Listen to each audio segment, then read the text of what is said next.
Hello and welcome to the Noclip podcast, episode 79. Apologies to all you Jesse Grasher fans, myself included. Unfortunately, I've now taken the reins once again of the Noclip podcast, having spent 2 weeks in that weird level in Red Dead Redemption 2 where you suddenly end up on a tropical island. Did you get malaria? Very strange. I didn't. Thankfully, I didn't get malaria or the Rona. I managed to avoid all of them, which is great because hardly anyone on the airplane was wearing masks. But thankfully, most of the holiday itself was spent just outdoors in beautiful crystalline water, drinking fucking rum from coconuts. So I can't complain. I cannot complain. Thank you all for holding down the fort. It was really nice to just listen to the podcast. It was a pleasure. Yeah, we had a good time. Yeah, we kept it locked down in your absence. We missed you though. Mm-hmm. It was terrific. Yeah, I want to go play Silent Hill now. And also, we need to send Frank to like every convention with a camera in future. Yes. Yeah. Like that's Noclip crew gold there. He's our Hunter S. Thompson. Are you going to go to Evo, Frank? Yeah, so the next two I have lined up is Anime Matsuri in Houston and then Evo, which I'm very excited for. Wait, what were the words you said before Houston? So Houston, Texas has an anime convention called Anime Matsuri, which so Who's Matt Seaweed? I don't know Matt Seaweed. I want to see cosplayers in giant cowboy hats. Like I'm excited. It's just Cowboy Bebop cosplay, wall to wall. Yeah, I like it. Yeah. I am very much in favor of just sending you a camera and seeing what goodness we come up with. There's a lot of weird stuff going up on crew in the next couple of months, and I feel like we should keep adding to that mad pile. We got a whole crew, as you can hear, folks. And of course, I want to say thank you to everyone who supports us. And if you would like to support this 100% ad-free podcast, fund our documentaries, and get access to a bunch of bonuses, including videos, bonus podcast episodes. I believe next week we're doing a film review of Silent Hill, the movie. Oh, damn. That's going to be fun. Discord access and more. You can do so over at patreon.com/noclip. And shout out to all our Battle Pass holders. Cody Krieger, Aaron L. White, Forrest Pruitt, Cameron Ladd. See, I said it normally that time for Cameron. I saw him saying on I think it was Discord, or he was like shit talking me. Cameron Ladd. I like it. George Dakota's Jacob Godserve, who I guess changed their name. What up, Ray? And Tohir Tilyaev. Thank you all so much for your incredible support. If you would like to be in that illustrious list of names right there, head over to patreon.com/noclip.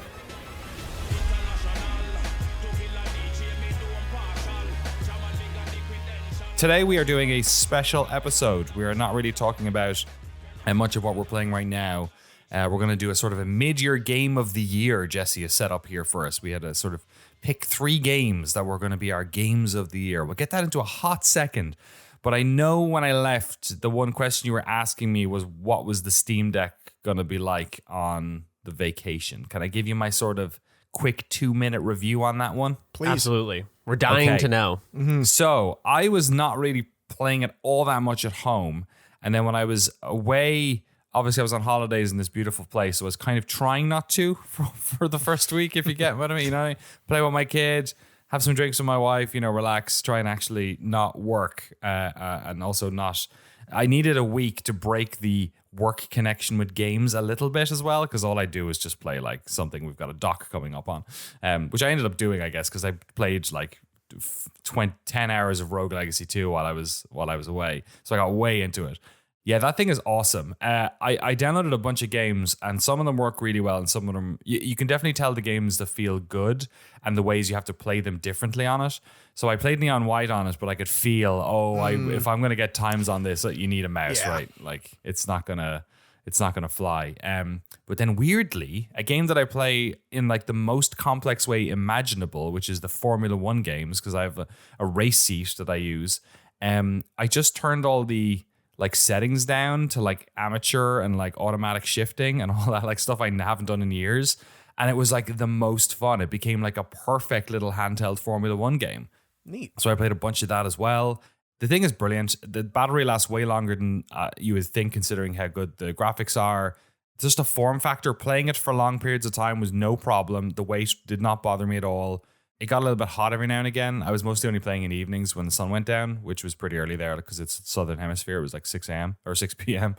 But it was great. I really enjoy it. Yeah, it's a great little piece of kit. And since I got back, I've been playing it nonstop. I've been playing Rogue Legacy 2 all the time. It's allowed me to like hang out with my family more while I'm like playing games a bit, because usually I have to come down to the office downstairs to do it. Now I can just do that. I've been like fucking around trying to get other games working. Like I tried to get Postal 2 to work, but I didn't really want to fly. Guess I can't blame them for that one. But yeah, I'm really getting into it. It definitely took me a second to kind of find the games that work on it. Like Into the Breach and some other ones are just like super snappy on it. And yeah, if you go play a Switch afterwards, it feels like you're holding a fucking Nokia 3210. It's just, the screen is so big on that thing that everything else feels tiny by comparison. So yeah, that's my beach review. Did not get sand in any of the heat sinks. So nice. Feeling pretty good about that. We're all worried about that. That's good. Thank you. Jesse, do you want to take the reins on this? I see you've prepared a little sort of spreadsheet for us here, which no one else can see. I know also the shout out went out on Twitter and for emails for this as well, I think. So we'll get some patrons and listener input too. But what do you want to go with first here, Jesse? What are you thinking? Yeah, I mean, it's the middle of the year. We're 7 months in. I know it was weird to think about it being like a percentage like that, 50% through the year. It's kind of gross. But it's time to start thinking about what was hot before we start thinking about the second half of the year. So I got everyone to put together a list of games. We got 3 games per person here. A little bit of overlap, except for with me because I'm a hipster apparently. But so I think we've got. Let's go down the list here. Let's go person by person. How's that sound? Well, I feel like maybe we don't want to like, I don't know, do the whole like, or what's the word? Like, I want to Skinner box this a little bit. Let's, tease it out a little bit. Sure. But which game do you want to go with first? All right. Guess? Or who do you want to go with first? Well, because there's some overlap, but it seems like there's one game that overlaps and then nothing else overlaps. So do you want to talk about that overlapping game first? I feel like you might a little bit. Well, it just means that we don't get to talk to you for like 20 minutes. That might be okay. That might be all right. I kind of want to hear everyone's thoughts on Elden Ring. So let's do it.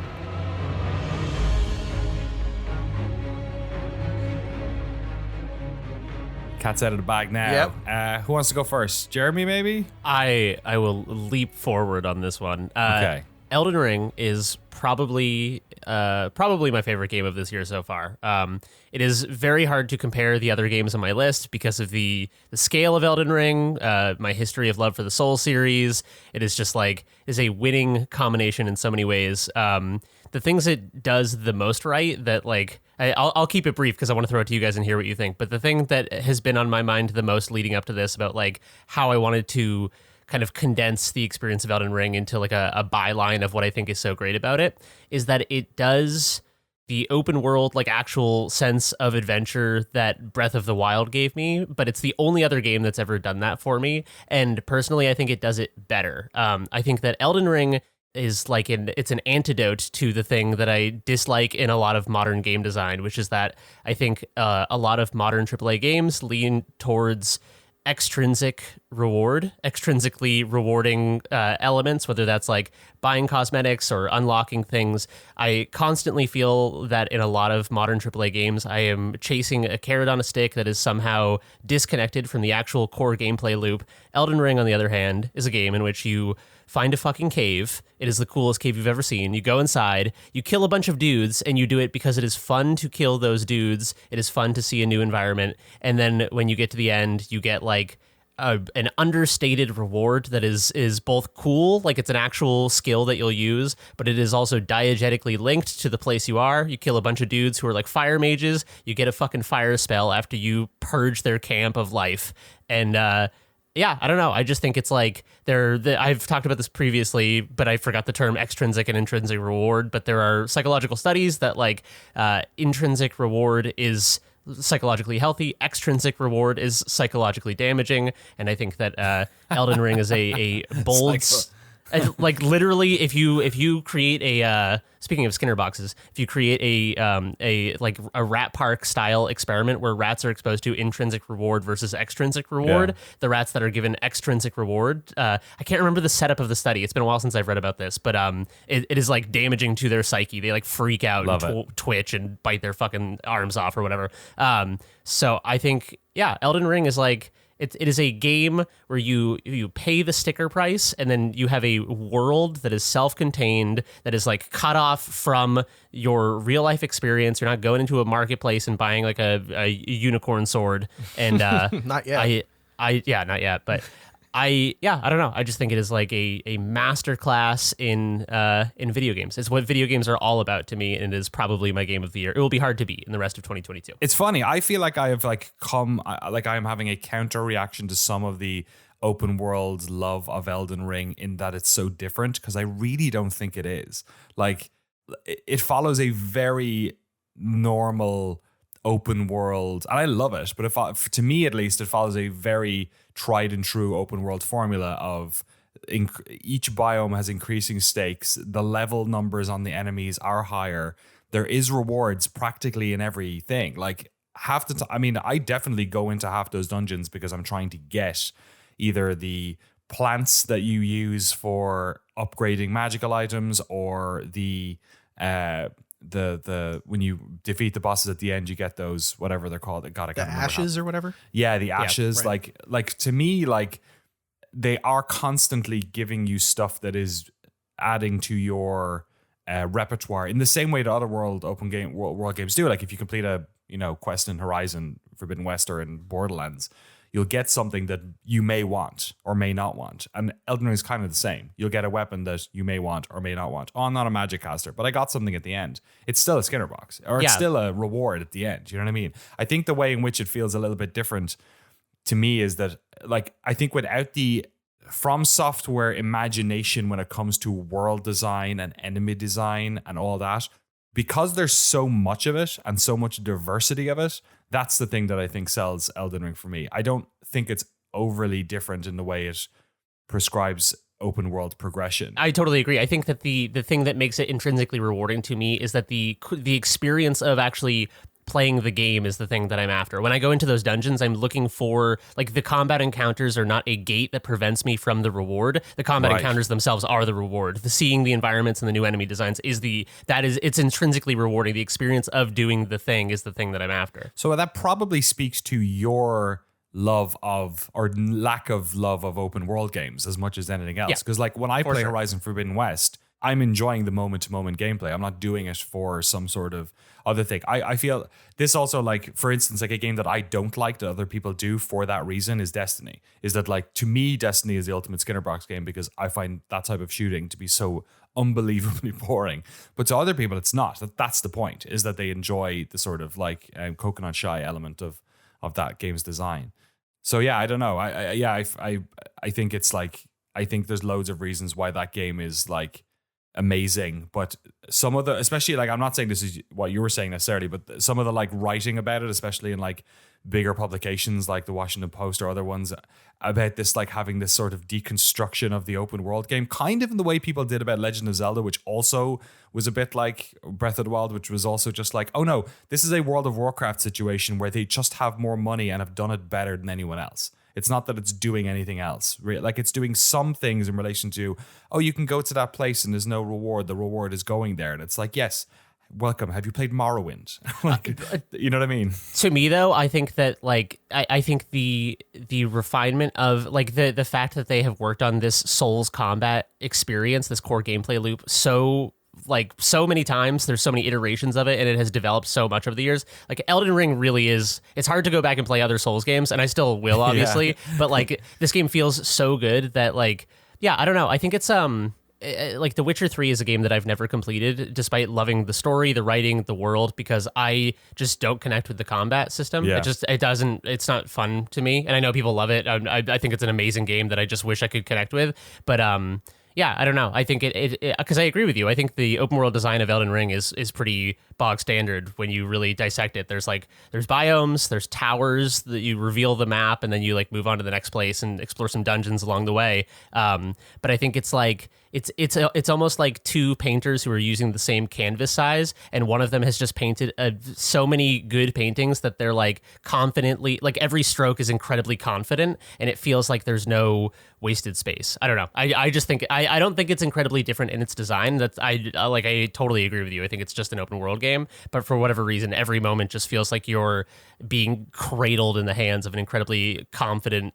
vision that knows what it is, and it's fun every single moment. Yeah, it's I enjoyed it from a World of Warcraft perspective of I just wanted to see the next area, that type of stuff. Frank, sorry, what was it? What's you have it on your list here as well? What are your feelings? You get to carry a big sword and fight skeletons, and that's a 10 out of 10 for Yes. me. No, I as someone who does like the Souls games, but also it can be intimidated by it. I think I also only put 30 hours into Elden Ring before putting it down. But I looked at like my Bloodborne complete save file, and even that was like 25 hours for me to go through the whole game. So it's like Elden Ring is massive, and in my head there's like 5 Souls games in there. Like one of the big like oh my god moments was, I mean, this happens in so many Souls games, but in Elden Ring, there's a part where you're like kidnapped and you wake up in a terrifying mind, and I'm just running. I go in panic mode and I run and run and run and run and run. And as I'm running, just trying to run for my life, I'm discovering like 5 different like zones or temples or areas I can go into that I still haven't gone back to conquer. And then I kept running, and I'm in this giant like berserk hell landscape of like, I forget, like it's like, Let's oh not my god. spoil anything just while we're doing this as well. Yeah. I'll park it there, but it's like, I love from like where the game starts to the crazy stuff I see, and I don't even know like if I'm even halfway through the game. The Elden Ring still exists, and it's going to be there for me to continue, and I'll try to beat it by the end of the year. But I like that there's just so much in there, and it's all well crafted. I like the variety of it, and even just seeing how like all the builds people make, the boss fights, the memes coming out of Elden Ring. Yeah, it's really good. I felt like something like what was it? Sekiro was the one right before it was so hard because he had to be so precise with everything, and it felt kind of linear compared to Elden Ring. They felt like Elden Ring was refreshing. But I like the game a lot, and specifically some of the Berserk specific nods were I really appreciated. But Elden Ring is really good. It's fun to play. There's still more for me to enjoy, but I also think it's the game I played the most this year, just in terms of hours. I'm someone who samples a ton of games and move on, but I think I put 30 hours in Elden Ring, and I'm imagining there's at least like 90 hours of content. Dude, I'm like 100 explore. hours, and I think I'm 2/3 of the way. I still haven't completed it. Yeah, wow. Jeremy, you've completed it, right? Yeah. I was about 120, a little over 120 hours. Yeah. Another thing that occurred to me that I really love about this game is that despite doing very similar things to other open world games, it almost feels like FromSoft took a look at the modern conventions of open world games and was like, yeah, I think people get this by now. I think we also this is their style, but it is so under tutorialized and I think that really heightens the sense of like being on an adventure. I think as you're going from like zone 1 to zone 2 in a game, if it like warns you or there's like a little UI pop-up about like how towers work or something, I think those things can be helpful for educating the player on how to play. But I think ultimately the best type of game design is kind of just like letting you be in the world and experience those things diegetically. And Elden Ring is a game where that's always been their way though, hasn't it? Yeah, like yeah, all the exactly. Games. Demon Souls remake. Remember we had that bit in the doc where they were like, we had to add this tutorial, and we weren't sure if we wanted to do it because it might be against the sort of FromSoft way. 100%. It is, but because it is like their try at the open world stuff, I think it's funny how seamlessly their style like transposes onto it. Because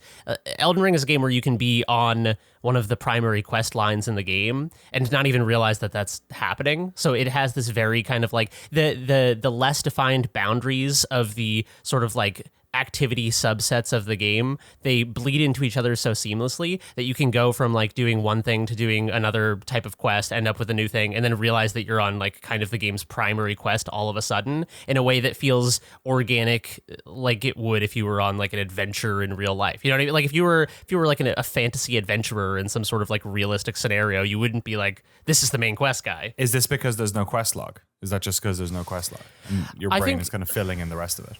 I think that's part of it. It's definitely partially a UI thing. I think it's also just a design mentality. I felt very trusted as a player in a way that like I liked feeling like I was in over my head. I liked feeling like I found a quest line and was like, oh, I so easily could have missed this and played the entire game without like a primary character and their dialogue bits being fed to me or whatever. So yeah, I don't know. It just felt like it lends to that sense of discovery. Discovery in Elden Ring is not just finding a cave, going in and like seeing what's in there. It's also stumbling across something that feels very significant and important and being like, wow, this is like, I so easily could have not turned this stone over. Yeah, it feels like, I mean, yeah, in those games, I guess especially in this one, discovery seems to be the sort of most important aspect of it in many ways.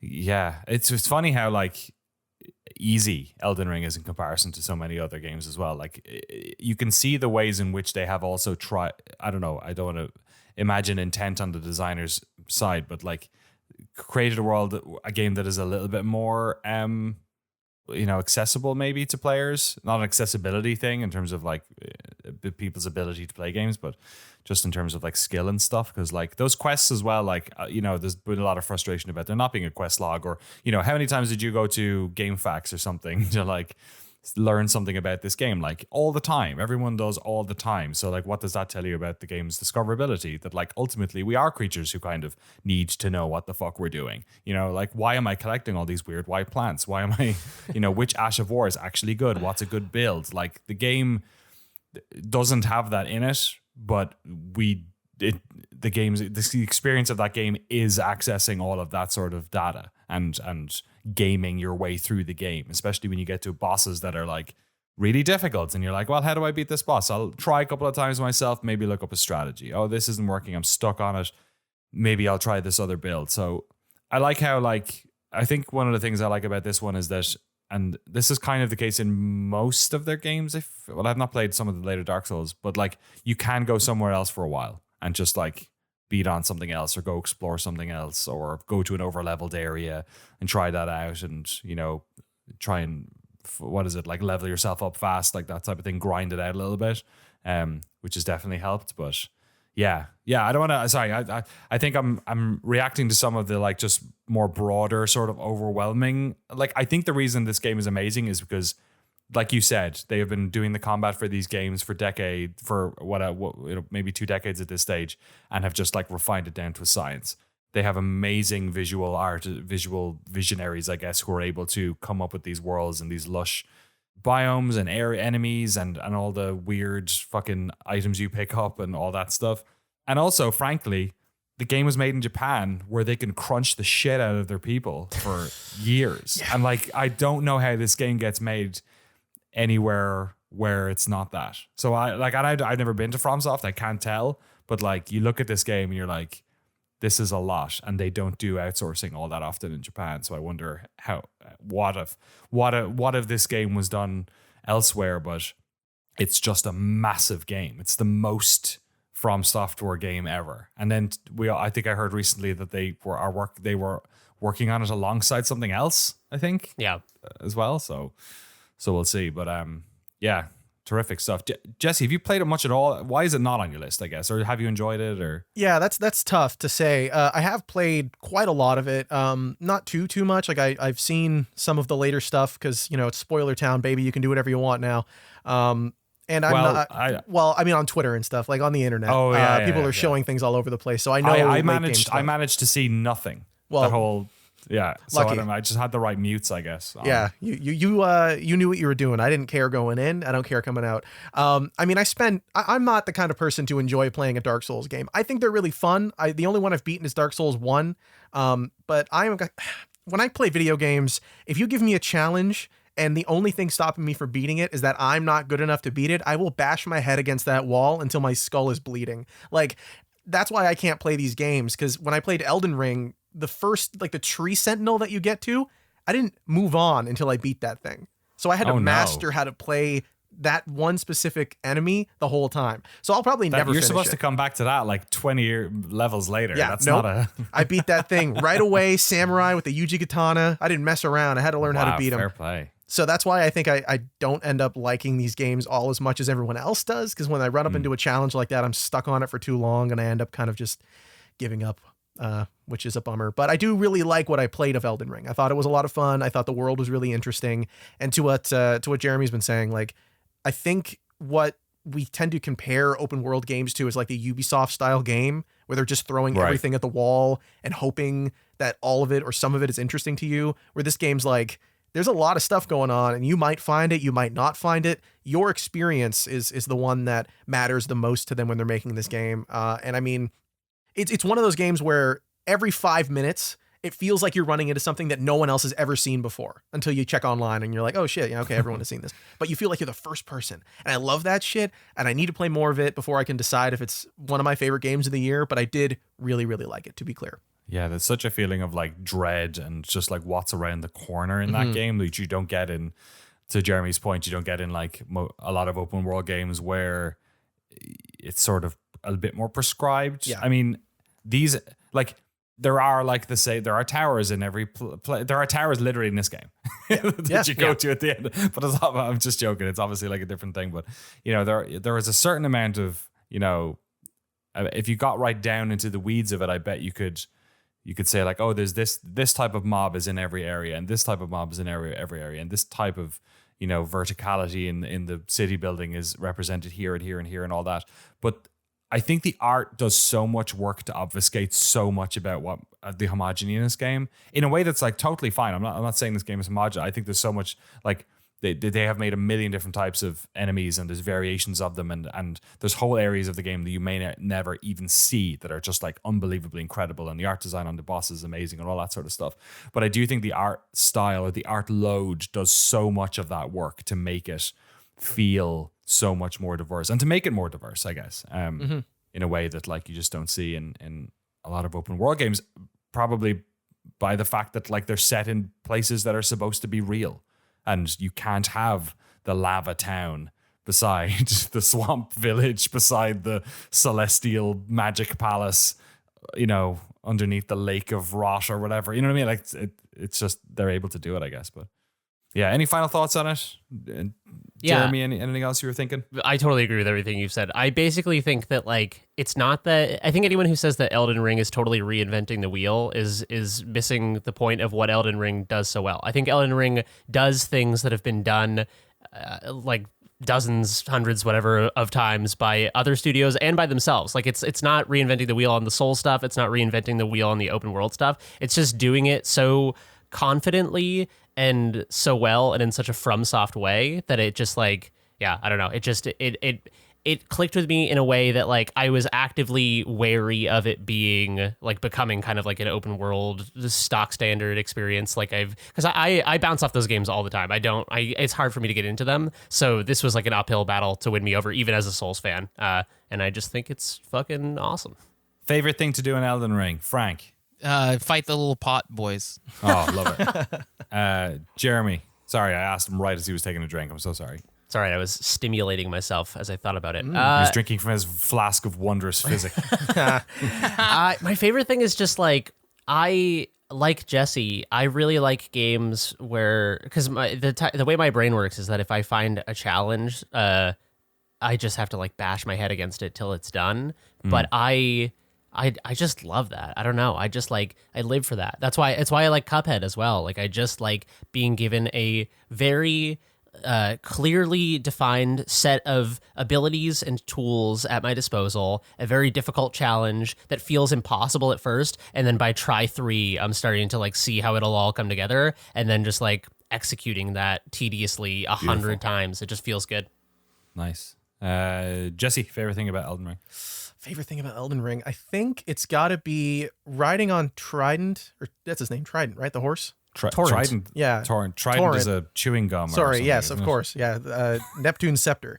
Yeah, riding on Torrent and like jumping off of something and then thinking you can do the double jump to live. I never got over that. The whole time I played it, I was like, if you jump a really high distance and then double jump again, you're landing so slowly. How am I dying? And I did it all the time. And it was fun. It was something fun about that. I actually enjoyed doing that like a moron. It's great.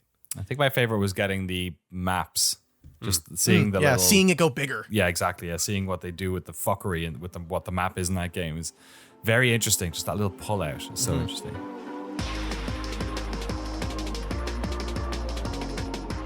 All right, enough Elden Ring chat. There's another game here which has been mentioned twice, which I did not realize.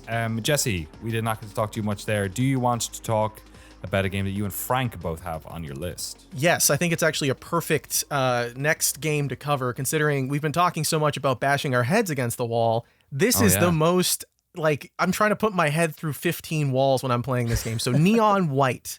From Angel Matrix. We've talked about this a bit on the pod before. I think all of my choices are things that I've brought up in the past, but this game is a first-person, shooting speedrunner. You're trying your best to beat your friends on a leaderboard and get the best times. I am in love with this game. I don't know what it is other than I enjoy that, constant challenge that you need to complete, but it's the technical execution, I think, of everything going on. Like, once you jump into a level in Neon White for the first time, you play through it the normal way. You go through it slowly. There's a route that's very obvious. It's like designed in this way that you have to follow what's given to you. There are like visual markers. There's literally circles hanging in the air that you're supposed to jump through in some levels, or not supposed to, but just like that's how you learn to do it. And once you figure out that slow path, slow in quotes, you're still going very quickly, you discover that like, oh shit, I could have done that faster if I just didn't jump up. And then you're like, oh, wait a second. So you try it over and over and over and over again. And then at some point you break and you stop trying to just find a fast path on your own. You're like, how the hell did Dev2000, one of my buddies, how the hell did he get a better time than me by 5 seconds? I'm going as fast as humanly possible. And then you look up a video on YouTube and you're like, oh my God, this guy finished this level that took me 23 seconds. He finished it in 11. You're like, how? So you're watching the video and these people are doing things that only robots can do. You're like, there's no way a human being did this. There's no way their hands turn this fast. There's no way that they figured this out. Like, this had to have been a cheat. And then you go back in the game and you're like, I can do this. I can do this shit. And then what do? You do it 100 times. You do it 100. I'm not even done this game yet. I have 50. I thought I had way more hours, but I have 50 hours in Neon White and I'm only on the like halfway point of the game just because I'm constantly trying to beat my friends at this game. It is the best. It is one of my favorite games of this year by a country mile, and I cannot stop thinking about it and playing it. It's so much fun. Frank, what are your thoughts on it? What are you feeling? Aesthetics first, like it looks like a Dreamcast game. Like it's beautiful, big blue Sega skies, so fucking anime. And it's got guns. I mean, come on. The soundtrack is excellent by Machine Girl. There's 2 different volumes of it on Apple Music. I've added it. I listened to it while running, and it's like, oh my God, it gets me going. Speed running in real life. Yeah, and for me, it captures that joy that Marble Blast Ultra hit me with, like in 2005, of like playing a game that can be seemingly simple, but then if you try to hit the ceiling, you're competing against your friends, discovering like hacks and stuff. And yeah, I love, as Jesse put it so eloquently, like, when you beat like the level on like gold or diamond, it shows you like the shortcut, but there's also like 5 other shortcuts that players can discover. And it's so fun. Like now when I play a level, I'll start I used to like just try to run through the level as fast as possible. When I start a level, I'll take it slow and I'll kind of like study. It's like location scouting. Okay, I can do this. Okay, I get it. And then I'll try and then I'll keep trying. And when you get those breakthroughs, it's such a discovery. And I like that you can pop it open and focus on a level for like 15 to 30 minutes, and then you can end the game or you can move on. But I like that it has that pick up and play style. Again, it's kind of the reason why I like the Tony Hawk games. It's like I can just come back, revisit it. I don't have to sit down and commit myself. Like that's the one reason I haven't gone back to Elden Ring, is I feel like I need like 2 free hours to like sit down and enjoy the session. Otherwise I'll forget or I'll lose my focus. Whereas Neon White, I can pop open, do one level, move on. But yeah, I really love it. Like personally, I don't care too much about the story or the cutscenes and stuff. It's there. It's charming. But for me, I'm just pure gameplay. I really want to enjoy it. But yeah, this game also surprised me. Like when I saw trailers for it, I was like, oh, this looks neat. But it also seemed overwhelming. Like I don't like card-based games. Thankfully, like this system in this game, it makes total sense. It doesn't feel like a card game. It's just different weapons and limited stock. But yeah, this game really rules. Mm-hmm. Oh, and you know what? You mentioned the story there and how it's like completely passable. And I think that's a fair thing to say. Because like as much as I found it to be better the more that I played of it, like it's very cringy anime dub at the start. Like characters literally talk. Like I do this voice all the time on here where it's like, yo, what's going on, guys? It's me. And that's literally one of the characters in the game, Neon Yellow. It's so funny. Like it's so dumb at the start, but as you go along, it kind of the story opens up a little more. You get what's going on. These characters have like a third dimension to them. They're not so 2D as they might initially appear. And yeah, I don't know. I ended up liking that part a lot more of it than I thought I would, especially once you start doing the side quest stuff and you start to see a little bit more of the backstory of the characters. So even a part of it that I feel is kind of not important, like you could just play Neon White and skip the dialogue and have an amazing time. Arguably, if you're not into that kind of shit, a way better time. But if you do invest some time into like learning the story and getting into it, it's really rewarding and worth doing, just because like you get interesting side quests as well. Like they give you these exclusive levels that you only unlock by, you know, giving these people gifts. And the gifts especially are a really cool element of the game too. Like when you're playing Neon White, the levels are designed in this way to go as fast as humanly possible, like I said, and there's a route that you're supposed to follow. But there's also these floating gift boxes that you can see.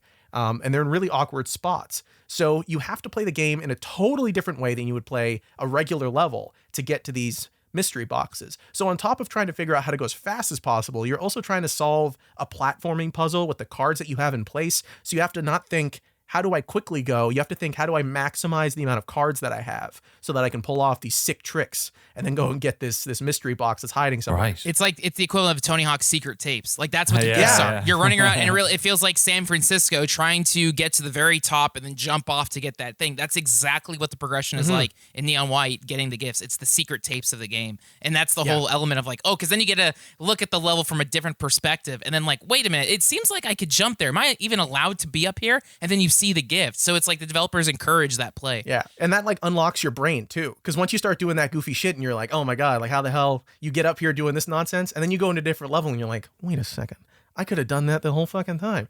And then, you start jumping off little things and you're like, oh, this tiny little nook hanging off the side of a building can be landed on and then I can dash and I still make the jump. You're like, this might be the best game ever made. It's really good. You guys should check it out. Okay, that's where we ended up. That's where I'm ending it, baby. That is not where I thought we were going to land. Over fucking Zelda or Ocarina of Time. Who cares? Yeah, all right, Neon White. Yeah, I like I said, I played a little bit on the Steam Deck, but I gotta play it the way you're talking about. Watching videos where people look like they're able to do things like robots. That is not the Steam Deck experience. So I can't even imagine. I need to, play it the way it's meant to be played. Yeah.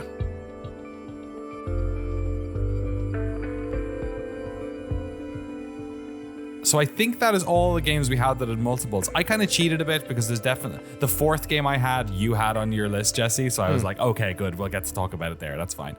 But let me get rid of one of my ones because we're into the singular ones. Because I was fairly sure that this wouldn't be on anyone else's list as well when I put it down. So I put it down first.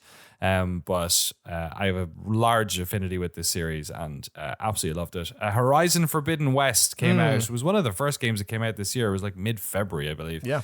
And yeah, I mean, I'm a fan of the original Horizon game, and it's definitely more Horizon, I think, is fair to say. It has, like, it's larger. It has way more types of biomes. The graphics are absolutely incredible on PlayStation 5. The cinematics and performance capture and how they record, how they do all the like interactions with the camera work, all that stuff is like immensely better than it was before.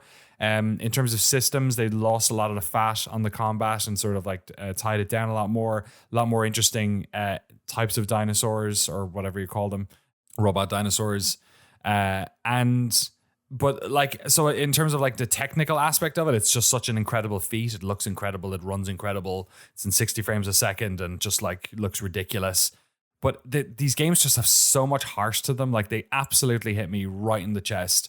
I think I played the first game where I was having a bit of a tough time with my depression, and it was like a breath of fresh air. And I think I'll kind of always love it for that. And similarly, this game, I think, after 2 years of COVID, or well, continuing COVID, and the fact that it was set on the West Coast and the fact that it was set on the western side of the States meant that I was just so, like in the way I've talked about before, where I just have personally like a real affinity with exploring open world games that are interesting and have detail and weirdness in them. This game does scale in a way that is just, I have never seen in an open world game.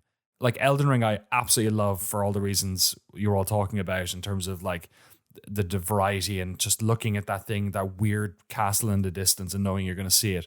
Horizon just has like, when you're crossing the Rockies in Horizon, like you are crossing the Rockies. It is difficult. It is cold. It is slow. There are enemies there. Just like in real life, there are huge pterodactyl robots that'll tear your fucking eyes out.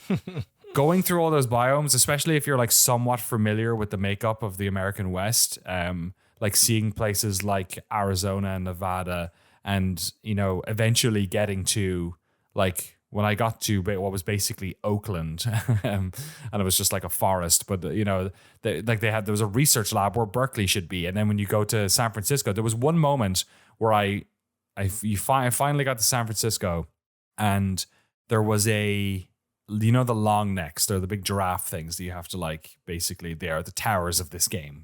You touch their heads and they unlock stuff on the map. All of them in this one were like, I remember in the last game, it was like all of them were the same. They were just roaming around the place, and it was slightly harder to get to some of them. In this one, right from the off, every one of them has a weird, unique spin on it. Like one of them is like been deconstructed, or one of them's like underwater, or one of them, they're all like totally different. Like you can tell this is a very like second game where they've said, okay, no more basic ones. Everything we do now, we're going to do it weird. So everything's just so much more interesting. But there was one that it was the underwater one in San Francisco, and it was walking around this weird sort of watery place, kind of on the southeast, kind of south of where our offices would have been in Soma, Jeremy, like just around there, around like the dog patch. And it was in a sort of a broken, it was mostly water, but you had to like basically like the floor is hot lava your way over to it by standing on all these bits and bits. And I was doing it and like really concentrating for a long time. And then eventually I was just like, I sat back and just looked at the area just to be like, what the fuck where am I supposed to go? And I realized I was in the Giants ballpark. Oh, cool. It was the stadium, but it had sunk. And it was so subtle. Like if you did not know that was there, I don't think you'd pick up on it. But it was like, oh, that's a grandstand that's under the water. And the top of this is like, and so you could see the diamond. And it was like, I think the long neck was like stuck under the pitcher's mound, basically, where that would be or whatever. And it was like a real like, Fallout 4 kind of big green monster kind of moment. There was that, and there was another one where there's a stream that's like running left and right down a hill in the middle of town, and it's clearly Lombard Street, but they don't signal it or anything. It's just like a river that's flowing down. So I think as a San Franciscanite or an East Bay Area-ite, it was very interesting that way. I just think the performance of Aloy, her character arc in it was incredible. The music is outstanding, and there's just so much of it. The Spotify album is like 6 volumes of music, and it's unbelievable. And I think I loved like all the whole ethos of it, and I'm rambling now, but the whole ethos of the game being about like not being alone and not trying to do everything by yourself, and allowing other people to help, and like the importance of community. And yeah, it do like after COVID, like you could tell, and fuck man, they twist those knives. Like it's really something else. The individual like character stories for each character you meet is on like Mass Effect level. The Mass Effect 2, like there's one character who in one of the early missions loses a limb, and basically the arc with that character is as much to do with like their pride as well, but it is to do with there's literally a sort of like how they deal with like losing a limb and being less able perhaps, and like the confusion that gives them, and then also how they react to when they have the opportunity to have a prosthesis. It's like fucking what in this like open world, So yeah, this game is like as technical as Guerrilla games are and beautiful and everything. This game has so much heart. My only downside, I think, is I think the ending is a bit of a mess and sort of like ends on a bit of a second chapter of a trilogy, ... Here's another enemy kind of thing. And it literally ends on a weird boss fight, which I didn't particularly enjoy either. But aside from that, it was absolutely tremendous. Has anyone else played it? Nice. Yeah, I played a little bit of it.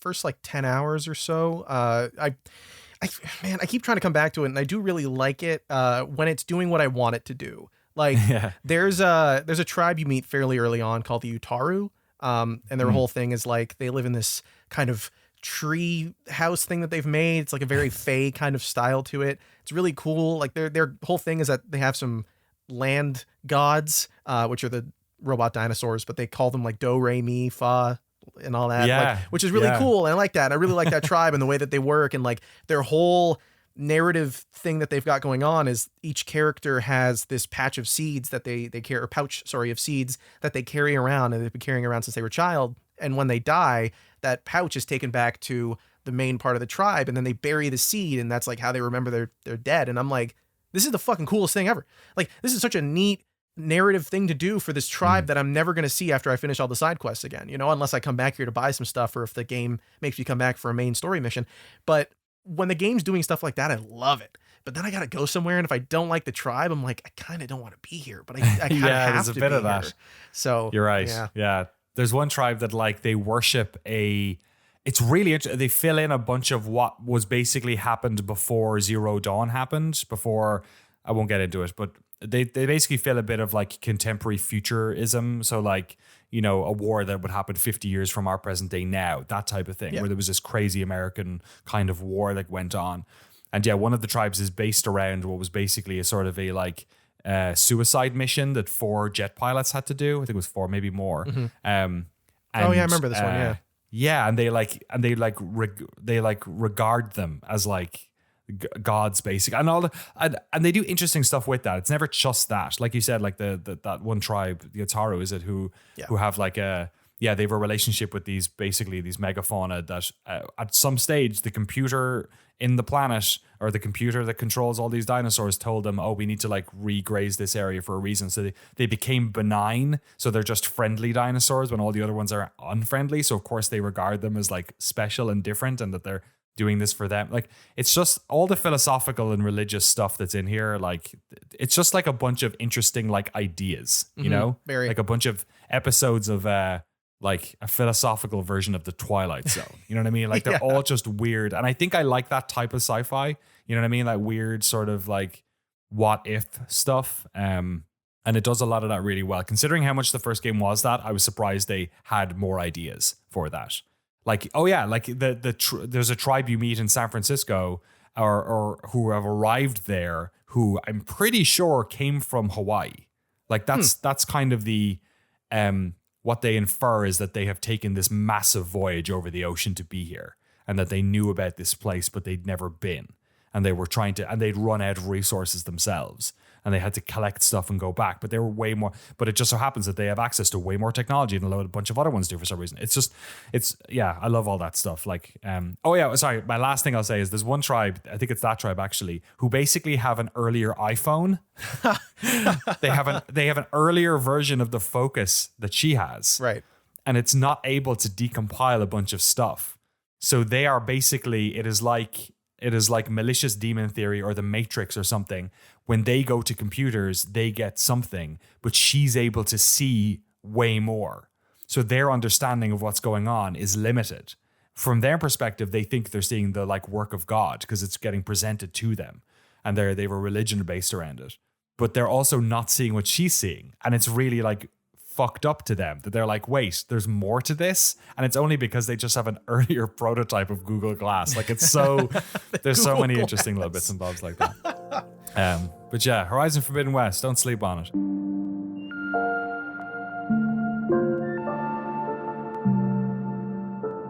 I rambled. Who wants to ramble next? What other games we got here? Jeremy, you didn't have anything to say there. Do you want to talk about maybe one of yours? I do. I got a tight presentation for this one because I've talked about it previously. But Citizen Sleeper is one of the best games of this year, in my opinion. It is for anyone who has not played it or has not heard of it or has not heard me ramble about it previously, it is a primarily narratively driven game about being a sort of hybrid android person on the run on a space station, and kind of like a game thematically about finding community and connecting with people and being able to trust or not trust people, as the case may be.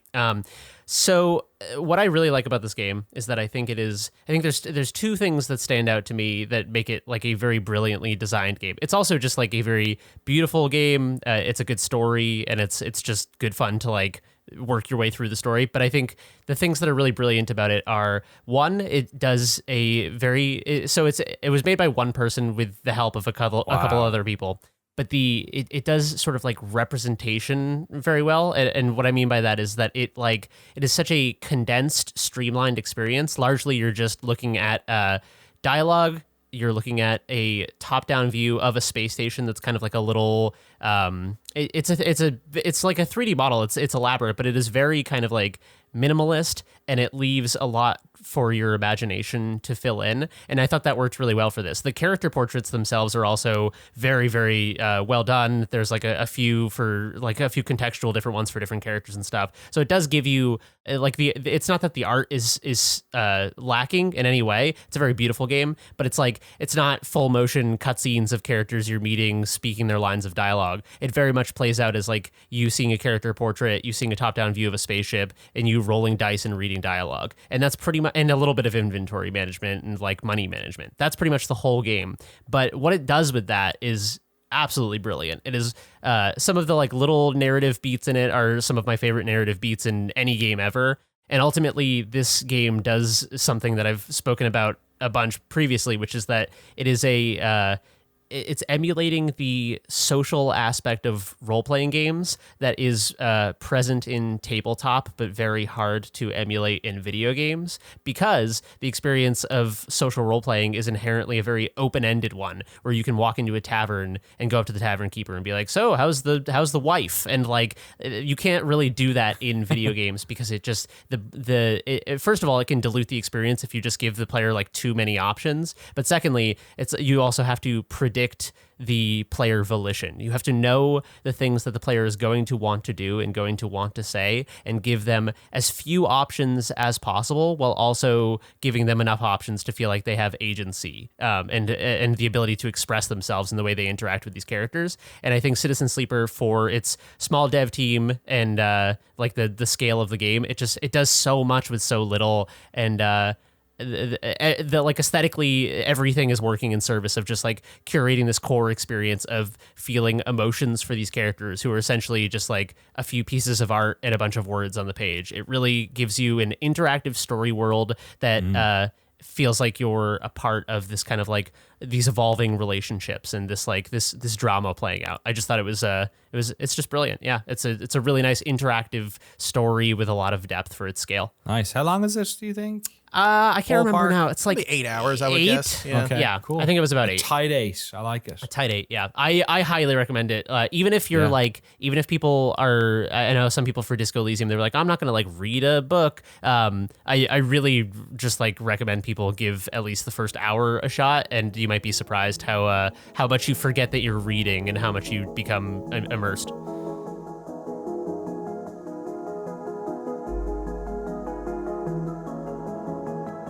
Jesse, you have a bunch of games on here too. Is there any ones you want to talk about, ramble about? Which one's the one you're excited to talk about more? Yeah, I think Tunic is probably the one that I'm the most excited to talk about. Awesome. I've talked at length about Rogue Legacy 2 on the pod, but Tunic I haven't. Oh, sorry. Don't want me to say that? Love it. No, that's good. No, go for it. You did it. Sure. Spill the beans. Sorry. Talk about him. Yeah, totally. Tunic. But so we did a video on this with Andrew Schuldeis on Noclip Crew. It was a lot of fun to work on. It was cool getting to talk to the person who made one of my favorite games of the year that it came out, like not too long after it came out either. Tunic is really, really good at giving you that like surprises per second. It is, I saw someone coin this phrase a little while ago, or this term. I don't remember who it was exactly, so apologies, but Tunic is more of a Metroid Brainia. In that, like, you're not, I know it sucks, but it's so descriptively accurate. It sucks, but it works. It works so well. Like in the same way that Outer Wilds is constantly giving you information that turns something that seemed innocuous or like impossible to penetrate the reason for it being there, Tunic does the same kind of thing, but to a degree and in an aesthetic and in like a world with things that I like a little bit more than Outer Wilds. I really liked Outer Wilds, and that would be on my list for the same reason that this is here, but I like Tunic just because it like evokes a lot of nostalgia from me, because I like a lot of the older, I've only played some of them, but I like the Zelda games like aesthetically, and I like that kind of idea of the adventurer and the small world and everything, especially when the world's not for you and you're kind of trying to figure it out. I like that kind of stuff. But what Tunic does really well is like, whenever you think you've run into something and you think like, they'll unlock this later, without giving anything away, the game doesn't do that. It instead tells you the whole time, if you just knew what you were doing, you could have interacted with that thing, or you could, like, it recontextualizes these environments that you've been in for hours and hours and hours and turns them into these entirely new playgrounds because you're presented with all this information, all of these places and things that you're looking for that you know are behind a wall that you couldn't open or something that you couldn't interact with that you didn't understand. And then it gives you the tools and it delivers it in such a beautiful way with that manual, like all these great artistic pieces that are inside of this manual that you unlock over time. And whenever you find a new piece, it's like, this is what I've been looking for. You know, in a game where the combat can be so challenging for some people, I feel like it's cool that the reward that you get, the one that you're most excited to get, is very rarely like a health upgrade or like a new weapon or something. The thing you're most excited to get is a piece of paper because it tells you more about this world that you didn't understand until the moment you grab it. The like massive discoveries that you get when you flip over a page in the manual that you just unlocked is like mind-blowing, the shit that you learn, especially later into the game. Some of the stuff that you can understand. Whew, what an experience. What a good time. I really like Tunic. Anyone else really for good. Tunic? I've only played like the first hour and a half, 2 hours, and I really liked it. I haven't gotten back to it, but it is on my list. Yeah, me too. It's I've played a bit more than that, but yeah, I played the opening of the game like 3 or 4 times just because we had Andrew on the pod or on crew, and I wanted to get to grips with that stuff as much as I could. But yeah, I have to go back. I haven't gotten into the deeper weeds on it, which it gets pretty tricky, I guess, later on. Is that right, Jesse? Yeah, it gets a lot more challenging in terms of fights, but also in terms of like the puzzles and stuff. You have to take out a piece of paper and a pen. That's all I'll say. Hell yeah.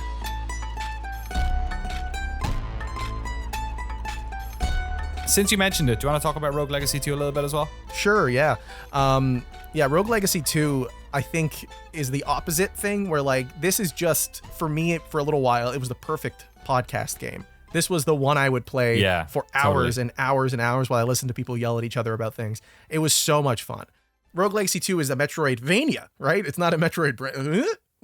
but in a way that, like, makes it feel more rewarding, I feel like, than a typical Metroidvania that's just trying to find ways to give you these really intricately designed areas that you have to follow. This is like out of order and you can unlock different equipment, and each playthrough ends up feeling entirely different because of the tools that they give you, the weapons, the artifacts, the whatevers, you know, all the stuff that you can unlock. There's a narrative underlining everything, and then there's really interesting bosses, and they have backstories that actually you get a little bit invested in, especially if you do the prime versions, which are like these extra hard versions you can unlock when you beat the game.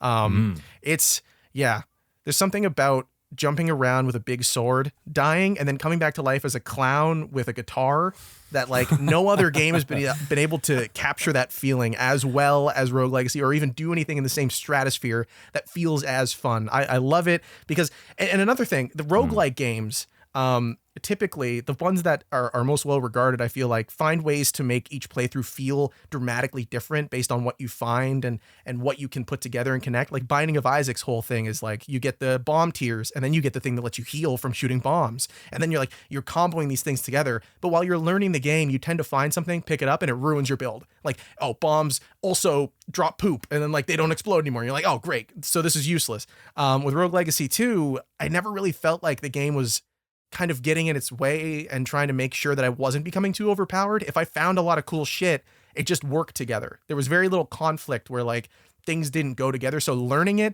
how things interacted wasn't a game of sacrificing your run and being a little scared because you didn't want to get something. It was a game of like, I want to get as many things as possible so I can become as strong as possible and then just wreck everything. I don't know if there's any other roguelike I've played like that. That's really nailed that feeling for me. Really? Yeah. All right. I feel like in many ways, like it sort of hits like a lot of the sort of roguelikes that I've enjoyed in the past. I think one of the things that came up when we were talking about this with, I remember Jeremy, we were talking about the documentary, because we're doing a Rogue Legacy 2 doc where Jeremy's about to start cutting that one. We did the interviews a couple of weeks back.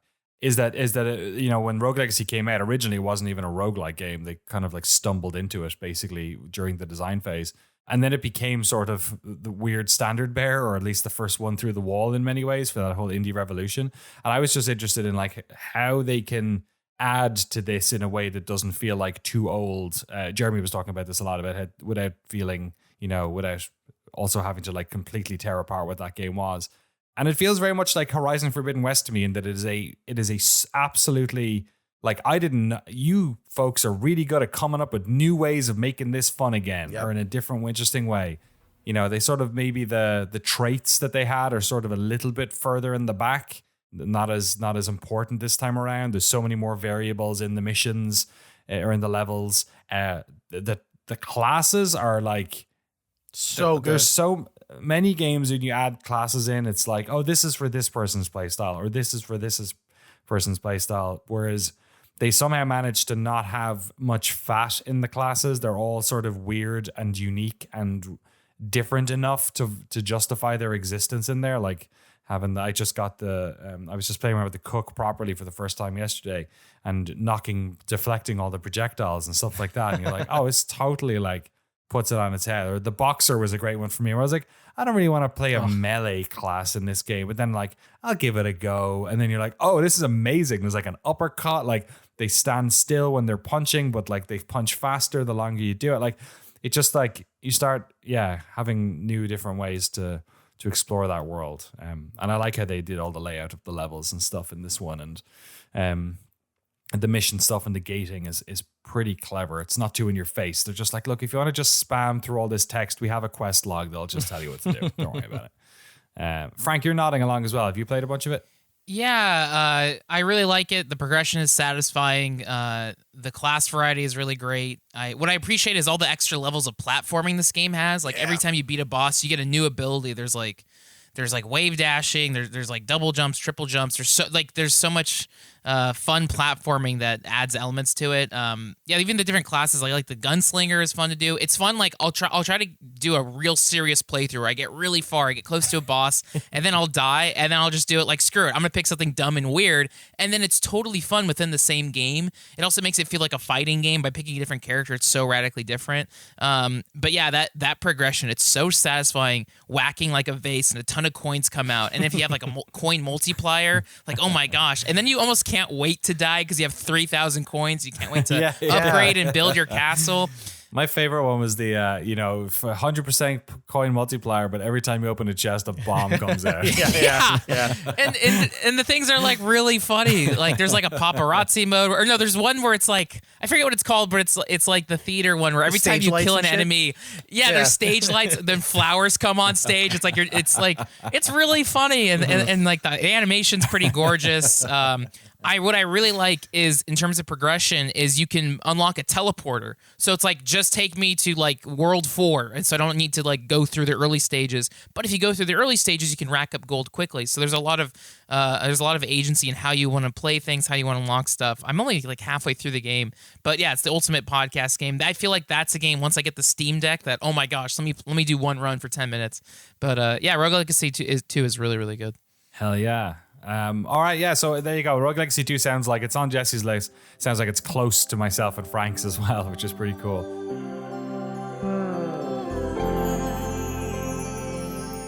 Okay, so we have 3 left, but I will say that Jeremy and Frank have sort of have filled in something else in this tax form that I'm not sure is gonna cut the mustard. Let's who should we go? Jeremy, let's go with your vaguely broad old games. Okay, so my old games. Is my that third, everyone? just the general concept. No, my third game of the year 2022 is Squaresoft's 1998's. No, I've been playing a bunch of old PS1 games this year. I've mentioned on the podcast a bunch. I didn't have a PlayStation growing up. My dad worked at a school, and they had an educational program where they would like all the kids who had to go to summer school would play like educational games on a PlayStation 1. So he stole one temporarily. He borrowed one. Like Die Hard Trilogy and so he brought it home. We got the educational games such as Star Wars Masters of Terra Kasai or whatever the fighting game is. But I didn't really get to play any of those games as a kid, and so but I loved SquareSoft RPGs. I played them on my PC. Final Fantasy VII was the game that like made me want to get into fiction writing and stuff like that. So I've been going back and playing games. The two kind of highlights that I've mentioned, both of them a bunch of times on the podcast, are Silent Hill and Xenogears. And the reason I wrote old games here on my Game of the Year list is because I looked at all the games I've played this year, and I looked at the ones that stood out to me the most. And I just want to stress the importance of like if there are games on your backlog, and not just like games that came out in 2017 that you're like waiting to get around to, but like games that someone told you about when you were a kid in school and you were like, oh, that sounds cool. Like, just even though they're old, like just maybe go give them a shot. There is a quote in the Bloodborne PSX demake documentary that I'm working on right now where, excuse me, I'm choking. I'm getting emotional. I'm choking on my words. That's a weird quote. Yeah. To pull from Lilith. Yeah, I don't remember exactly. when she said that. What? Yeah, when she cleared her throat and then said, but Lilith says in the doc that there's sort of like an unconscious assumption that a lot of people have that as games progress more and more, they get better and better. But she contests that occasionally there are good bits of design that get left behind, things like couch co-op and stuff like that. And yeah, I think it is fun and eye-opening to go back and play games from the 90s with no nostalgia for them. I don't even have nostalgia for PS1 itself. It was just kind of like outside of my experience, and play them and be like, damn, I enjoyed these games more than games that came out over 20 years later or whatever. Right. So yeah, just don't when you're picking a new game to play, maybe explore some older options, play some old games that you've been meaning to play, and you might be pleasantly surprised. Yeah, hit up that GOG.com. You can buy them for about $2 as well, probably. Chances are, if it's old enough.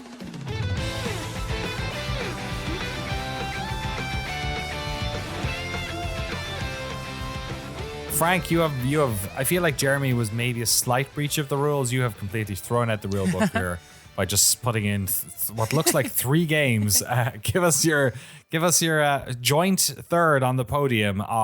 Yeah, just a quick hit. So there isn't like a third game that I totally love yet. I'm sure by the end of the year, I'm hoping like Callisto Protocol or something is going to be like, this is a 10 out of 10, you know. But these are games that came out and kind of took over for a month. WWE 2K22, they took a year off, and when they came back, the best feature they did, the wrestling game, is any platform can upload their created wrestlers to this worldwide shared server. Yeah. So this is like the funniest game ever made because there's just a billion created wrestlers, and the character creator is better than ever. So I had fun with my friends for like 3 months on streams, just making characters, making ourselves. Like, it's a really fun, silly game. So I really adore it. Gran Turismo 7 is like, that's the game that's like the rainy day game. It's like, oh, if I ever have like true free time, I just want to unwind, play Gran Turismo 7. Gran Turismo 7 got me really into Japanese jazz fusion. So I've been listening to like 80s Japanese jazz nonstop since Gran Turismo 7. I got into like Cassiopeia and Cosmos. So Gran Turismo 7 unlocked like my music brain. So for that, I'm forever enjoyed. But I really liked Gran Turismo 7. That was something I kind of like ignored, but was like, oh, it's actually kind of nice having a like art, like just level by level game. I'm going to drive. It's relaxing. And then Sniper Elite 5 is like the gem of Game Pass this year, where completely would have never touched it, but oh my gosh, that game is so fun. Kind of like Hitman. I really adore it. It's so gory and ridiculous. It's like reading Punisher Max. I really like Sniper Elite 5. I want to beat that game. But yeah, if I had a top 10, these would be sprinkled on the list. But I just want to give shouts out. But I'm still holding out for a Game 3. Tunic is one that I really need to start playing, so that could creep up there. Yeah, there's a couple of ones you guys have mentioned here, like Citizen Sleeper, which I feel like I need to give its due. Yeah, there are other games coming out. I think Callisto Protocol is going to slip. To me, that feels like a real, oh, whoops, we'll see you in 2023. But we do have other games like, I guess God of War Ragnarok got its date a couple of weeks back. I can't fucking wait. Overwatch 2. What else? Is that it? Bayonetta 3. Yeah, just got announced, yeah. Or date, anyways. Yeah. Gotham Knights. Saints Row comes out in a month. Oh, yeah. Oh, my God. Does it really? God, yeah, like crazy. End of August, I think. Stray's out next week. Cat game. It's finally here. Oh, yeah. Fuck Stray. Yeah.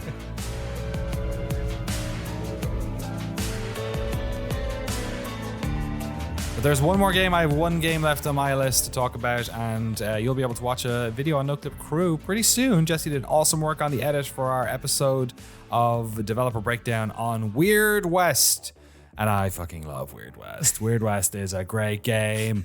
For me, it's Raphael Conatonio and a bunch of ex-Arcane people, the sort of some of the candle bearers for the immersive sim genre. It is a how do you explain it? It's I guess isometric kind of. It's a floating camera, but a third person maybe. A game set in the Weird West, which is sort of the Wild West, but with fucking spiritual weirdness and werewolves and vampires and kind of stuff like that. And it is a game about like consequence and just like dynamic storytelling and weirdness. And I think if you are able to vibe with the combat, which seems to be a sort of a sticking point for some people, it has a kind of a, once you get past the first few hours of the camera and combat, you will feel comfortable with it kind of vibe to it. And then if you settle in, it basically, I don't want to spoil much at all, but it basically takes a bunch of different characters through a story, I guess, but in a way where if you did some stuff with one character, that affects what happens with the next character, that affects what happens with the next character, and then they do a real good job of giving you a good ending at the end, which is very unique to what you did. It's a real like, oh damn, I have to play this immediately again type of game to see just how broad it is.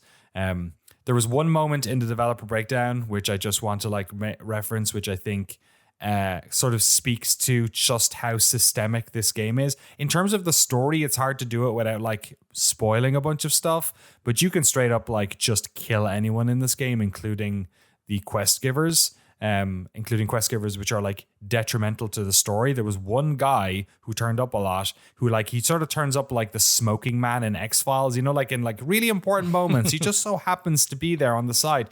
Like you probably know too much. I don't know. And I think on the third encounter with him, and I could tell it was like he was part of the broader story, I realized I just didn't trust him. And in most games, you just have to go along with it. So I just fucking shot him. Yes. I just killed him and he died. And then I buried him in a place so I'd know where he was in case he like went somewhere. And he didn't. And then at the end of the game, when some stuff happens that like rounds up a lot of what you did, they were like, interesting that you decided to kill such and such so early or blah, blah, blah, blah, blah. It was like, fuck, man. Like there's a whole thing that would have happened if he was around, but I just decided to axe him. And then they were like, yeah, it's not that big a deal. Don't worry about it. You could have killed anyone. But in the developer breakdown, there was one moment where I was playing where there was a barrel, and I went up to the barrel to see what was in it, and there was a piece of corn in the barrel, which you can take out and you can eat the corn. Instead, I picked up the barrel and I put it on a campfire that was there. And the barrel burned and disintegrated on the ground and cooked the corn. And then I had cooked corn, which gave me more health. Like that's the type of, like the corn was in the barrel, not in the world, on the inventory, but it was in the barrel. It was physically in the barrel as well for them to pull that off. If you go up to a shelf, all of the items, I think, maybe all the items, I thought it was only ammo items, but I think all the items are actually on the shelf. You can see them, but they're also reflected in the inventory. And it's just like, it's so systemic and smart. And I think if you play it trying to see the game that it is, because it doesn't like tell you, yo, put that barrel with the corn on the fire. You know, it doesn't like signal that stuff to you. I think once you start to see the strings, it's a game where once you see the puppet strings, it becomes more interesting because you're like, oh, I could just keep pulling these. I can really just do a disaster build and fucking kill everyone. There was one character, last thing I'll say, I promise. There was one character where you were you had to side with one or another, or you were trying to stop a war basically. But I personally, in myself, just fundamentally disagreed with the part of the clan I was on. The side I was on. I thought that there was a scam. It felt weird. And I found a bunch of information and it led me to believe like, oh, this is like all a ruse and like we're all sort of being taken for a ride here. But I don't think there's any mechanism in the game for me to like tell people. Like I tried to and they were like, you know, oh, you're a heathen or you're blah, blah, blah, blah, blah, blah, blah. So I just went and killed the leader of our order.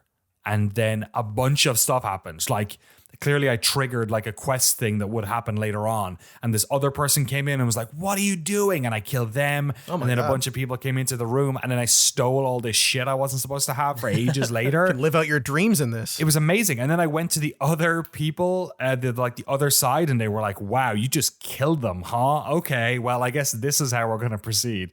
Like the game was reactive as opposed to the, you know, you cannot kill this quest giver. It just, that does not happen in this game. You can't. The only time it happens is if you kill yourself. And even then, you can do that in a roundabout way. You can also kill yourself. So, and the game will continue. It's very weird and West, I guess.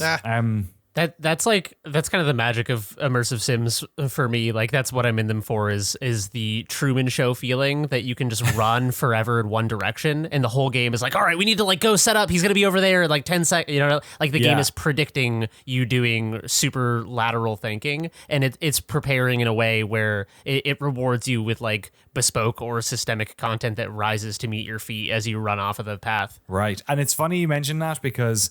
I won't get into what's going on. Obviously, when you're playing it, you're like, there's something going on, right? Because you're sort of like inhabiting these bodies. I was disappointed when I started because I was like, oh, I thought I could roll my own character and like play this quest in the Weird West and do all this. But like you transport into a lady who's, a terrible tragedy has just befallen her and she's having to like deal with it and come out of retirement right at the start. And it's like, oh, I got to play like an authored character. And then like, the characters are so interesting and weird in like a Rogue Legacy 2 class style way where it's like, oh, your next character is like completely different to this person. And then the ending, when you realize what was going on and like why the puppet strings were being pulled, it's like, oh, that is fucking smart.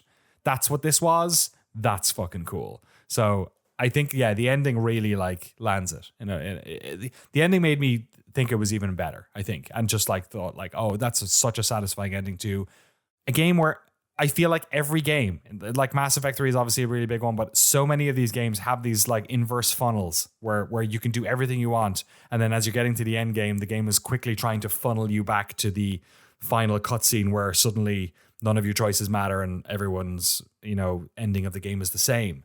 And that is not what happens here. It keeps going, and it's like, okay, that's what you did. All right, well, this is what it was about, and this is why it matters. What all the things that you did, and also we were looking at a lot of stuff that you were doing that you didn't realize we were looking at, and this is why that mattered. Like stats you wouldn't have considered they were thinking of, that no game would think of, are like important, like things that you do in this game. So. It's super thoughtful. Yeah, that's a really good point, is that it's not just about player volition. It's not just about creating opportunities for the player to be able to do the things that they want to do. It's also about creating consequences and like a tale that results from doing those things. You know, like if you can go around and kill anyone, but at the end of the game, they're like, you're the hero, that it creates dissonance with the things you've been doing, whereas the game like creates a net for you to fall into no matter what you do. I feel like as well in typical immersive sim fashion, it is, I don't know if it's selling very well. It has like 1,500 reviews on Steam, and it's like, it's super good. So I don't know. Well, hopefully it'll find its audience. I feel like, it's like when Prey, people love Prey, but I'm not sure if that's sold. Maybe I think it's sold all right, maybe, but like these games don't tend to suit.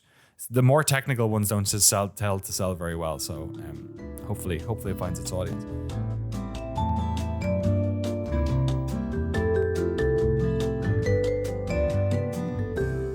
And those are our names. Those are our games. We had Tunic, Neon White, Rogue Legacy 2, Elden Ring, Citizen Sleeper, Weird West, Horizon Forbidden West, and old games, and some games that Frank wouldn't even put in as number 3. So there we go. Let's go to Twitter. Speaking of Frank, you got some tweets, some other suggestions as Game of the Year. I'll rally these off. We posted on Twitter, hey, what are your favorite games of the year? Had so many responses. Here's some quick ones. Justin Pitta said, the answer will always be Satisfactory until we get a sweet Noclip documentary. Yeah. And then the Satisfactory developers like that too. So Satisfactory. Yeah, okay. Yeah. We better hit them up. PC Alco said, Sifu in Weird West from Wolf Eye Games. You guys should do a documentary about that masterpiece. There we go. It's coming next week, mate. The week after next, probably. Right. And then I didn't mention Sifu or Saifu. That game rules, and they added an easy mode, so I got to go back, but that's a cool game. Nowitzki's wrote, Weird West was great. Also, I just got to play Disco Elysium on a Steam Deck, so it counts as the best of the year for me personally. Old games right there. Old games. Jeremy, you're calling it old games. That's a classic. OMG Zeus wrote Elden Ring, Vampire Survivors, Neon White, and TMT Shredder's Revenge. Yeah, Vampire Survivors good fun. But it's hard for me to give that a game of the year because it's such a. I think I bought it for $2 and it's like really good fun, but it's like, I don't know if I'm giving it a game of the year, but it's like best cheap game of the Maybe year. if it was $3, it could get game of the year, right? I think it is now, actually. So there you go. Maybe Game of the that's why. It's like Oscars qualifying. It's like a short film. It's like a short. Yeah. Exactly. Music video. International. Best international. Powerful Mutant wrote Tunic, Cuphead DLC, and Elden Ring. Kev Simmer wrote Elden Ring, Gran Turismo 7, and Pokemon Legends Arceus. Oh, yeah. Forgot there was a new Pokemon came game out this year. Oh, Also, yeah. I think Powerful Mutant it. is my friend from college. So shout out Brian. sick. I'm yeah. pretty sure that's you. Hell You yeah. can take a look at that Twitter thread on Noclip. Tons of games kept popping up. Again, like Horizon, people mentioned Citizen Sleeper, but Elden Ring seemed like the number one game that kept popping up. Awesome. You can, of course, email us as well, podcast@noclip.video. I'm just going to take this one because we're running a little bit long here. From Asmund. Frank talked about the Project Xbox on the Noclip pod. Yes, I enjoyed this very much. You were, dude, I wish I was here. Crimson Skies, right? Isn't it amazing? Oh, I knew it's it. so Yeah. good. I got to play more. Fucking There's a new game we played. novelization. Well, I played it on, it was big on PC as well. So it was a PC game too. So I played it on PC I had a flight stick back then because I was big into F-22 Total Air War, which was good fun. But yeah, sorry. As one says, I grew up with the OG Xbox and there are a lot of cool games I feel like no one talks about. Oddworld Stranger's Wrath, a game about a bounty hunter whose gun shoots small animals, critters, and not bullets. Of course, that if you've played Abe's Odyssey, it is the one in that series. It's terrific. Sorry, that was me being editorializing. Gladius, a game that plays like Fire Emblem, but with QuickTime events for the moves to get crits. Futurama is a fun third-person brawler shooter. Really? Is there a first Futurama game on Xbox? I guess so. Yeah. There I you did go. not know that. Whiplash, you play as a weasel and a rabbit that are chained together, escaping from a chemical test center, smashing everything you go. You use the rabbit as a weapon because he is full of chemicals and can't be destroyed. Me and Jeremy know all about Whiplash because we spent a week at Crystal Dynamics interviewing people a couple of weeks ago, including a bunch of people who worked on Whiplash. So that was did I try and get them to tell me? I tried to get them to connect the whip from, what was it? Legacy of Kain or something with the whip from Whiplash, but I'm not sure if was it the ropes in Tomb Raider? I forget. I just want to know how they got J.K. Simmons to be in that. You know what I mean? Oh yeah, Whiplash joke. I like it. Yeah, it's like he's standing in the corner cursing and throwing shit at you for the whole. Is that the best you could do? And then right at the end, he just gives you a little smile, and you're like, it was all worth it. I just needed daddy's approval. Exactly. The Bard's Tale should be played because of the disc alone. Look at the text at the bottom. Good hunting, finding the best Xbox games from Asmund in Norway, and the thing it says at the bottom of the disc is, for a really disturbing image, flip the disc over. It's because the disc is reflective. Oh, is that how discs work? It's been a while since I've looked at one of those. That's brutal. Yeah, they were black for a while. Right. If you had a PlayStation, which confused a lot of people, myself included, and then they weren't, and then they disappeared. That was it. All right, that's a podcast. Thanks, gents, for chatting about all those games. A lot of good chatter, a lot of good games. We have a bunch of stuff in the various channels over the next couple of weeks. We have episode 1 of our Hyper Light Breaker series, Hyper Light Development. I am sort of rounding out the edit on that at the moment. We have a developer breakdown on Weird West, which I said earlier, Jesse did an awesome job on the edit. I'm just like adding in some bits and bobs. They're giving us some access to beta builds, I think, so I can sprinkle some of that in on your edit. We also have the Bloodborne PSX documentary coming soon as well. Jeremy's been kicking ass on that. It's like about 40 minutes or so, it looks like. Looking forward to that one. We also there's a bunch of stuff. Obviously, Rogue Legacy 2 is going to follow up on that. All the Crystal Dynamics stuff we filmed there. We'll have a documentary on the history of Crystal Dynamics. We'll also have documentaries on, let's say, it's kind of changed because like Gex was hard because we were doing a bunch of follow-up interviews remote with people to try and get some of the older games. So we did, I think, 10 interviews there. We're going to do about 10 interviews remote as well. So we need more to do a Gex one, but there will be Gex in the Crystal Dynamics doc. We probably have enough for a Tomb Raider one already, and we probably don't have enough for Legacy of Kain now, but we have a good amount and we'll get more in remote interviews.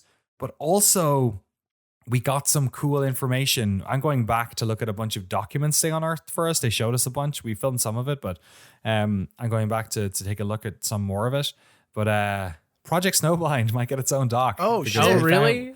Yeah, because we found some stuff. And I'll just leave it there. But they found some stuff and showed it to us. And if you know anything about the history of Project Snowblind, you know what that means. So, we got to breezed through a bunch of documents which had, should I say the name of what the document said on the front, Jeremy? Yeah, I did. For when did we announce Crystal Dynamics? Is this an exclusive? I don't know if we did yet. Yeah, we did to the patrons. So did maybe you just soft launch this to everyone? I feel like the podcast crew are kind of like also just a little bit on the inside. You know, Cool. We haven't said it on Twitter or YouTube, but also I forgot. But we might have found a document that said something. Oh, no, actually, I'll leave it there. Might have been art book for a game that wasn't called Project Snowballing at the start. Let's put it that way. And there were some very interesting pictures in there. We have a load of more stuff coming. And also we're working on a video game, which we've kind of talked a little bit about in the past. You're going to start seeing a series for that. If you're a production team member, you're going to get access to that game Friday after next. So a Friday from today, if you're listening to it, so the 22nd, we're going to be running an internal sort of alpha test on it to build out some of the levels for it, which you'll be able to do with our built-in level editor on this thing. It is a weird little physics driving thing that we're making with Alex Austin, who made Bridge Builder and programmed Gish and made Sub Rosa on his own. Super minimalist graphics, super high fidelity physics, and sort of think like Stunts or Stunt Car Racer or any of those types of games. Something like that, but we're going to add in a bunch of weird game modes. The idea is that like we're basically funding our own games so we can make a series about what it's like doing the business side of games development, because we can't often get insights into that. So, what it's like making trailers or trying to pitch it to a publisher, or maybe doing a Kickstarter, or maybe paying influencers to play your game on a stream, or hiring reviewers to do mock reviews of your game, all that sort of stuff that we could never get access to on our end for obvious reasons. Maybe if you just make your own game, you can film that stuff. That's kind of the idea behind it. And also we're going to try and sell it so that we can actually make the money back on how much this whole thing is costing to do as well. So it's kind of a weird project, but you'll be seeing the first videos of that on Crew in the next in about a month or so. And that's it. Go check out the Doom footage we put up.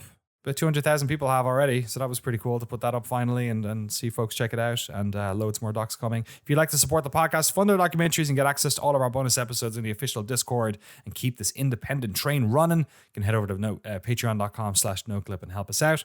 We're at Noclip Video on Twitter. He's at Garasha. He's at Frank Howley. He's at Jeremy B. James. I'm at Danny O'Dwyer. Watch our docs on YouTube. All the podcasts and everything are up there too. Check us out on Noclip Crew, youtube.com/Noclip Crew Video, and drop us some reviews on iTunes if you like the podcast. And if you don't like the podcast, just don't bother with the review. Just, it's all right. Stop listening. It's fine. Jeez. Yeah, stop. It's all right. Yeah, I don't know. Stop listening. Yeah, go do something else. Go play some Citizen Sleeper. Play some Neon White. Oh, yes. Enjoy those games. All right, before we close it out, Frank, what are you doing for the rest of the week? I've been playing X-Men Legends on Xbox, and I have a play date. Friday, I have a friend coming over. Sunday, I have a friend coming over. X-Men Legends is so good. I love it. X-Men with some X-Men. I like it. Yeah. Jeremy, what about you? I am today putting the finishing touches on the first cut of the Bloodborne PSX documentary. It's really fucking cool. I'm very excited to show it to people. I've been working very hard on it. And as is Frank, the capture god himself. So keep your eyes peeled for that. It's a really good one. I'm psyched about it. Can't wait. Jesse, what about you? I'm doing something fun today. I'm not going to jinx it. I'm not going to say it on here, but it's pretty cool. There's like a 0% chance it doesn't work out the way I want it to, but there's actually 0.00001. So who knows, right? But it's going to be a good week. That's all I'm going to say. I'm not going to jinx it. Hell yeah. I'm excited. I like it. Yeah. Best of Godspeed. Break a leg. Appreciate it. Oh, just mine. I'm continuing to box up my house. I had to deconstruct my stream room because we are moving house over the next couple of weeks. And also I'm trying to get to Ireland in the next couple of weeks too, although I'm starting to worry about COVID numbers. So we'll see if that happens.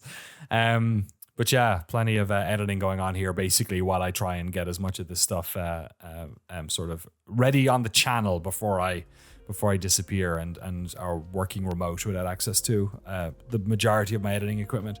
And that's it.